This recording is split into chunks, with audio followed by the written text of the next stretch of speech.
यहाँ पे हमने एक मॉडल मंडी इस्टेब्लिश की है उकाड़ा तहसील के अंदर। मेरी आवाम से अपील है कि ये कैटल मंडी जो है वो गवर्नमेंट ने आपकी फैसिलिटेशन के लिए लगाई है, और चूँकि ये आपकी फैसिलिटेशन के लिए मंडी लगाई गई है तो यहाँ पे जो गवर्नमेंट ने जो SOPs और जो प्रोटोकॉल्स जो हैं वो डिक्लेयर किए हैं उनको ज़रूर फॉलो करें। और corona virus, Congo virus, dengue, ये 3 इस तरह की इस वक्त के जो वायरसेस हैं और बीमारियां हैं जो कि प्रेवलेंट हैं पाकिस्तान के अंदर, तो इनसे हम नम्रत आज़मा हो सकें। तो मुझे उम्मीद है कि आप लोग जब यहाँ आएंगे तो तमाम SOPs और प्रोटोकॉल्स को फॉलो करेंगे।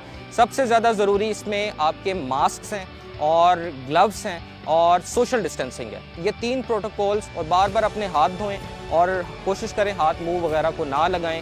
अगर आप ये प्रोटोकॉल्स फॉलो कर लेते हैं तो मुझे उम्मीद है कि यहाँ पे हम इंशाल्लाह सेफ्टी के साथ मॉडल कैटल मंडी के कॉन्सेप्ट को बिल्कुल एक खूबसूरत तरीके से कामयाब बनाएं।